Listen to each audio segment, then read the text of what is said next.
language yabo ukuze abantu bakhona bazi. So ke safunda ke bakhona abanye sasifunde nabo lapha eBible College. Ngiyabona nje umfundisi uSindi nanga sokuma umfundisi ndodana wami lapha. Ngizobukele soko abanye sasifunda nabo ke lo osukwambalana ke indodana yami futhi nasenkosini. Amen. So ngiyambonga uNkulunkulu. No baholi akangenela kuze bese ngiyagudluka mina ngumuntu owafundiseka ngoba njoba ngithi khona neprincipal yami yafundisa ukuthi methiwa usuku umuntu ekuthiwa methiwa ngibelele ufike ubingelele. Mawunuke ithuba kuthiwa hamba othandaza ufike uthandaza. Ungalivula ivesi kuthiwa ethandaza. Ukuthi ayicela ukuvula ivesi ngafundiswa leyo nto la. Hayi ngayifundiswa nje ukuthi makusukuma kuthiwa hamba othandaza. Bayangaza babona nangisukuma ukuthi ngiba mfishane ngathi angisile ngoba manje ngabamba le nto nangisukuma kuthiwa enza leyo nto ngenza leyo nto ukhona uzothandaza. So there is no need mina ukuthi ngithandaze kuba ukhona sazo thandaza. Ngishuma ngoba ugcina usushumayela ngafanele ushumayela.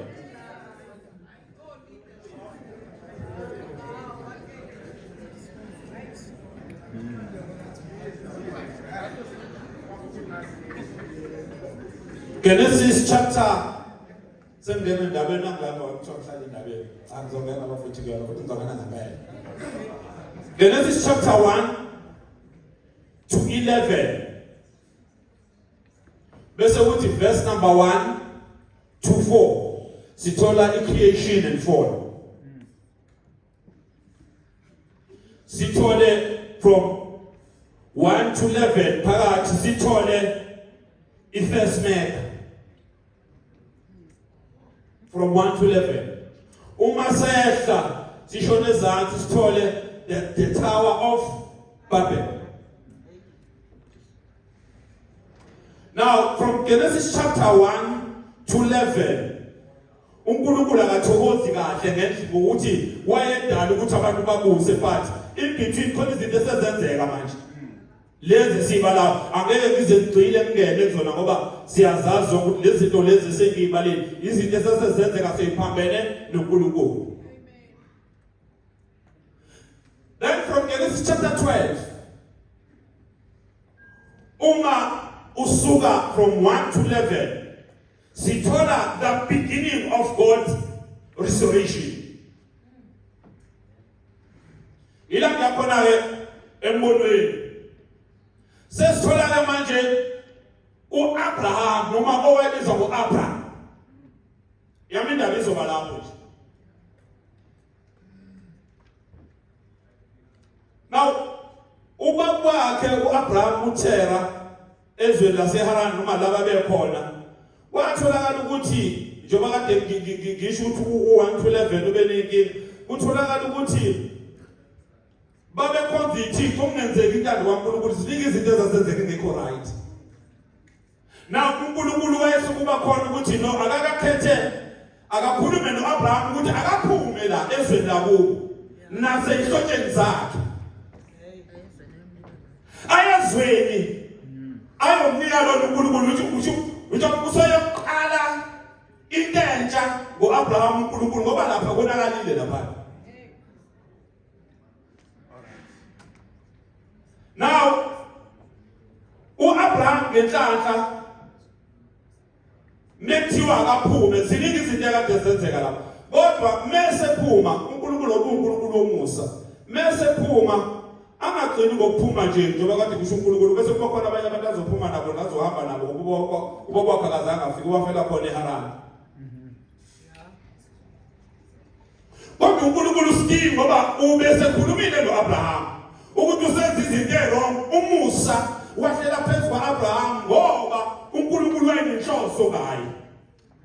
Inhloso kaNkulunkulu ukuthi akuyoqala into entsha. Akuyoqala abantu abangezokhonza ithiko. Akuyophela into yeGomora neSodoma eyayikhona. Izinto ezasezenzeka. Nawe uma sifunda uGenesis chapter 12 siqala ku verse number 1 lithi iBhayibheli the Lord said to Abraham, leave your country, your family, and your relatives, and go to the land that I will show you. I will bless you and make you a descendant into a great nation. You will become famous and be a blessing to others. Since Abraham waited, usho ukuthi sisalele sibusisweni uNkulunkulu etayishilo ukuthi ubusisizwe zonke ngoAbraham sasalele sibusisweni njengoba singamalida singabantwana bakaNkulunkulu sinesibusiso bathi naye emhlaba umkhwelo uverse number 3 uthi I will bless those who bless you. Yakumbusisa okubusisayo. Now manje ukuthi uphume lapha ya sosumela mina. Cha ngeke ngisomela imancane qedela. Kodwa ngizoqedela. Ngeke ngisuke ngayiqedanga kuningi ngiqede kahle kuba bengiplanele ukuthi ngikhuluma. Amen.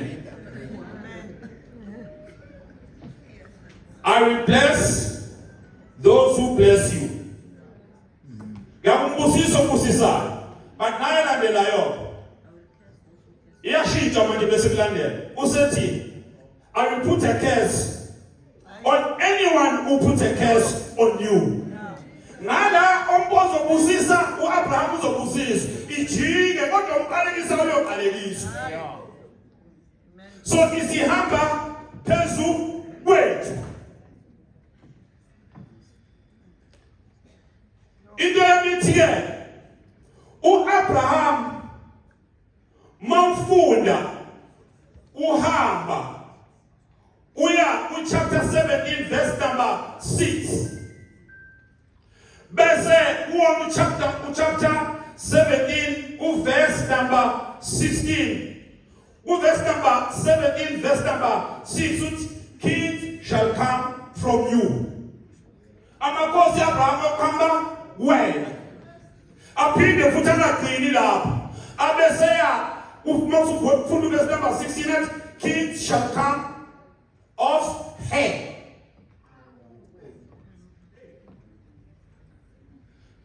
Now sizokhumbula ukuthi eqaleni inkosi yokuqala ebekhona mawufunda kuGenesis kwaba uNimrod.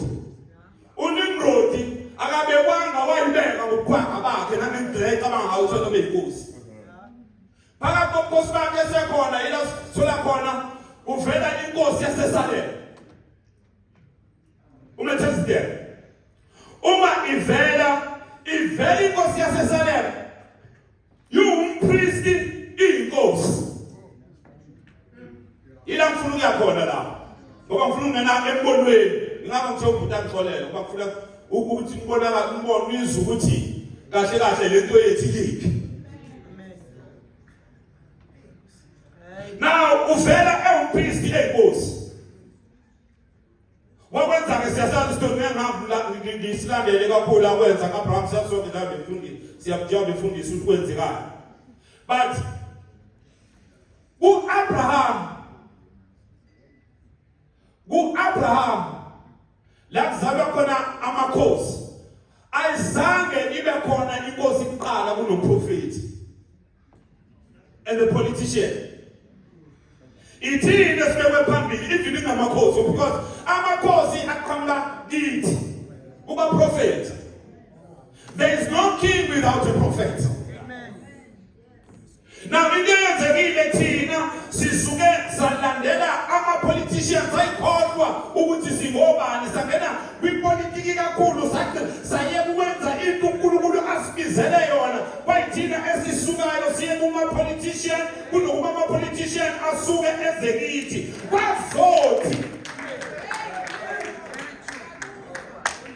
kwazothi lawa amabandla amanye ama-politician awahloniphi angagijimi lawo manje emva kwama-politician ngemabize ngegama ngoba ngifuna ukufandeka abantu awa alinye maningi kodwa sithola kwama-politician ayakuwona lawo mabandla kuthina akuziwa ukuzotela izinto thina sithethe into iyangempela uNkulunkulu ethembethile.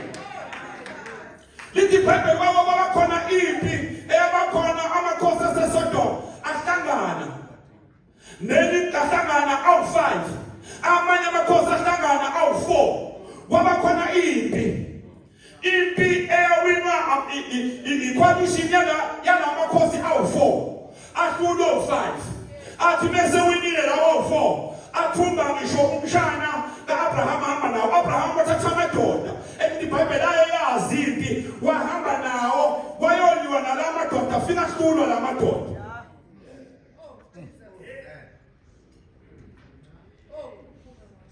Wabuya naye. Now,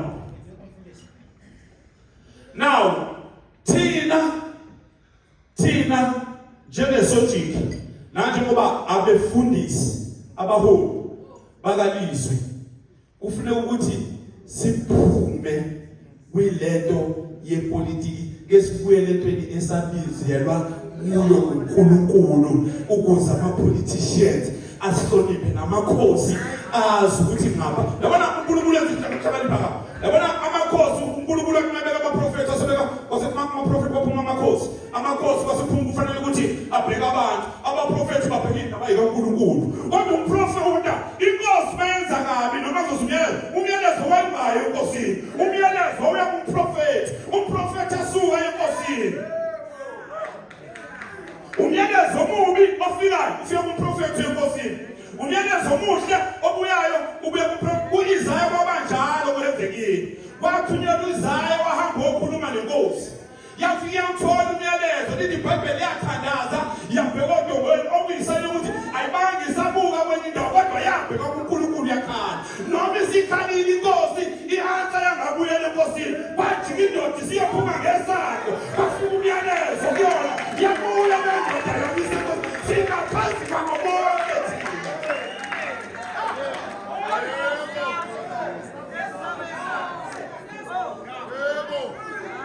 Singaphansi kwabo bonke.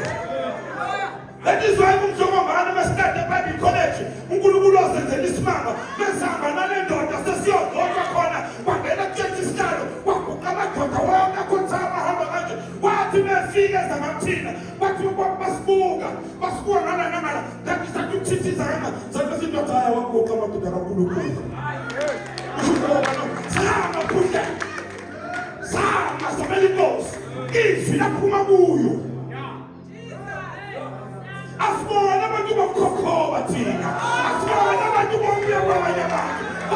Abantu bokuthi ngithi. uNkulunkulu amele ngithi. uNkulunkulu amele ngithi.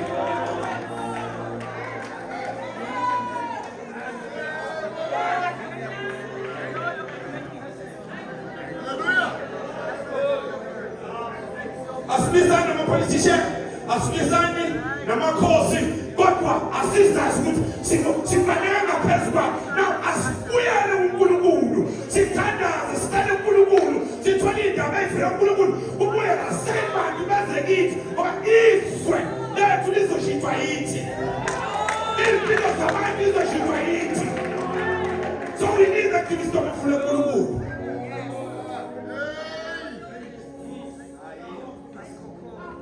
What am I doing? uDavid esehlala esihlalo sobukhosi. Wayengazwanga kakhulu naSawuli. Kodwa lithi kaNkulunkulu ikhathi esithize kwakhona indoda thize ethiwa uMefibhoshethi. Okwakuyindodana eyibona kumngani wakhe uJonathan. Lithi ngalesi sikhathi kukade kuney'nkinga ezikhona izimpi. Wafike umyalezo ukuthi amasosha asephelile sekwenzeke yonke into lapha entabeni. Lithi iBhayibheli unini wazi ukuthi abona ukuthi le misizwe ngena la. Wathatha uMefibhoshethi wamhlaba emhlane wangazalwanga unyongo.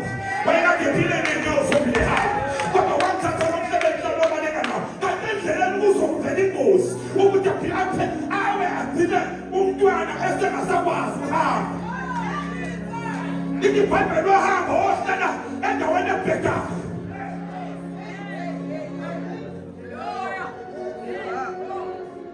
Wakhumbula uDavid. Khumbula uprofeti kaNkulunkulu. Yakhumbula inkosi ephethe kokubili.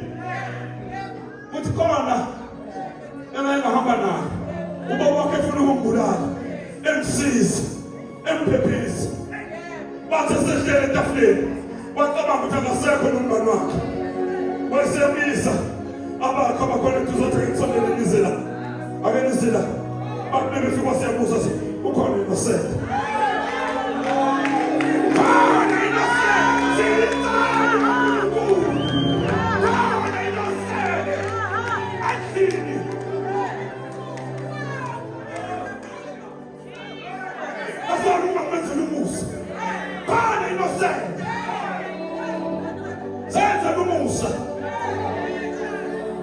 Now is the time. Ukuthi ibandla lihlangane sibumbaneni bafowethu. Ayilungile siseyinhlanganweni zethu. Ayihlukahlukene. Kodwa lesithi lana ukhona sihlanganisile yedwa.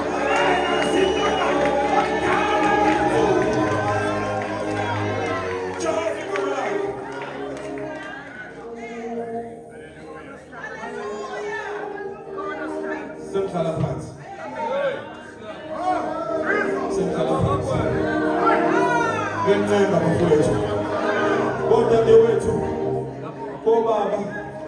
Isikhathi sokuthi sihlangane bafowethu. Mina ngisathanda ukugijima ngoba ama-politician. Funa i-politician ezogijima bafowethu. Akasibenibuni. Unkulunkulu ayasisiza. Asingaxatyaniswa ipolitiki.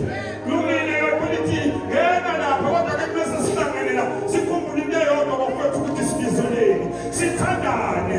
Sibambe lo mbono. Ukuthi sifuna ukushintsha impilo zabantu. Sibe ngaphezu kwe-gift of the givers. Abantu abanyama.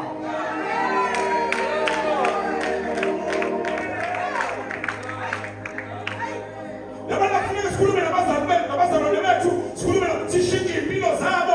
Kuyaku ukuthi baye ey'tolo ey'thize bebefika kuvaliwe ngo-12 kushona phansi kushona phezulu kushona phansi kushona phezulu kodwa abantu uthola ukuthi bahleli la bagqokisa balinde ukuthi kuyoze kufundwe ngohambe nje abathandazi bona balindaba abantu bayothandaza ukwamukela kuphela sifuna ukwamukela izinto zamahhala abangangayibukeli lapha leza zinto abake bayibukelela kwisojiji ezaliwe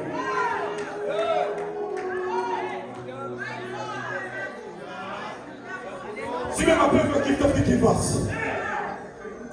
Bantu abamnyama bahlangana sibumbane befundisi sibambaneni singamaKristu sijabhise usathane sithi sikhathele manje asisafuni lutho manje enough is enough sizwa ababizwe bakaNkulunkulu asizwani ixesha labo yabona besikhoja amandla ethu sonke singamaKristiyana sesiwabhodlile ukuthi kuthiwa yonke thethithele Yowaphika siyovota.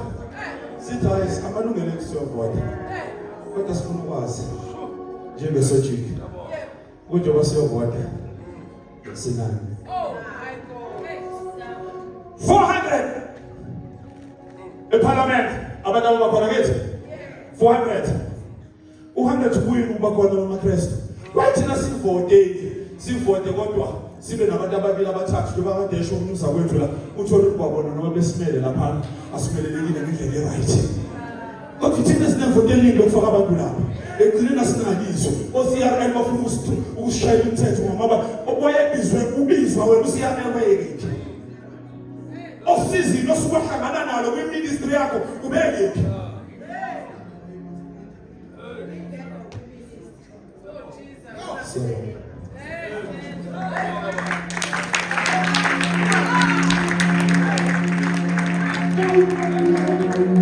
So, here we go.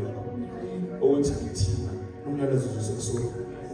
Ithina esizala amakhosi. Abona amakhosi azala thina. So kusho masizala amakhosi. Ithina esinelungelo egcwele lokuphatha izinto zikaNkulunkulu nomyalezo oya kubantu. Kodwa izinto zajika. Sagcina nje uyithina ngathi manje kufanele sambe sincenga siphelile isikhathi sokuthi kanjani sincenge sekuyisikhathi ukuthi kuziwe kuyithina umbono ubekwe kithi ama-politician aweze kithi uNkulunkulu abusise.